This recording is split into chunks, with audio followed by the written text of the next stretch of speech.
Well, the president would argue, and did when he spoke in the Rose Garden, that he is maintaining order so he can preserve the country, that what's going on the streets is unacceptable and it must be stopped before we can carry on as what we considered to be normal before.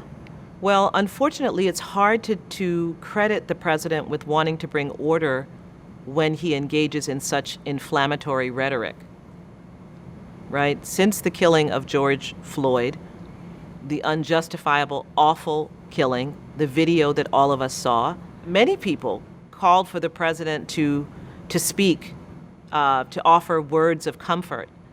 The president didn't want to do that. Instead, he posted something about first the looters and then the shooters. He posted language that had been used by white supremacists in the past. If the president really wanted to bring order, then he would have conformed his rhetoric and his language and used his bully pulpit, the most powerful one in the world, to speak into the pain of people, to demand himself that justice be done, to encourage people to be calm, to direct his Department of Justice to prioritize this issue of police killing of unarmed African Americans. He wouldn't have simply accepted the idea that this is bad apples, and he wouldn't have posted a tweet, and he wouldn't have posted on Facebook reiterating the words of white supremacists saying first, after the looters come the shooters. It doesn't ring with sincerity that this is about wanting to make sure that there is order, because he had many opportunities to try to speak into this moment in its earliest phases and chose not to do so. But you do know that he's tapping into what many Americans think and fear. Mm-hmm. They look out at this all over the country. There are cities in flames. And when President Trump says that we've got to restore order, I think there's a ready audience out there saying, yeah. I'm sure there is. I'm sure there is. I would like for there to be a ready audience to address the issue that started it all. Look, I have chosen to do the work that I do because I believe in using the law. I believe in peaceful protest.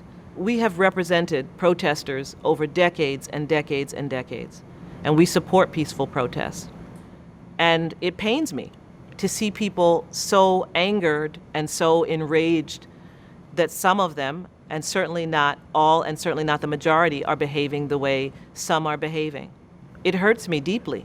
But I know that just as we are back in this situation in 2020, we will be back here again unless we break the cycle of taking our eye off the prize and focusing on the outcome of the event, that is the anger, the rage, the pain, rather than the underlying cause. We did it in 64, we did it in 65, we did it in 66, and here we are in 2020 getting ready to do it again, getting ready to focus on order. Nixon said law and order. They all say the same thing.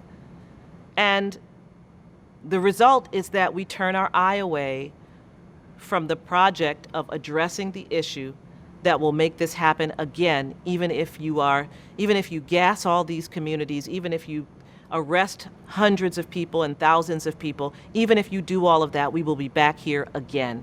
So when do we get a president and a leadership in this country that has the courage to deal with this problem? And that's why I've insisted on focusing on the issue itself. It is not to condone violence, I don't, but I also understand the frustration, and I also understand that we will be back here again in your and my lifetime unless we address the underlying issue.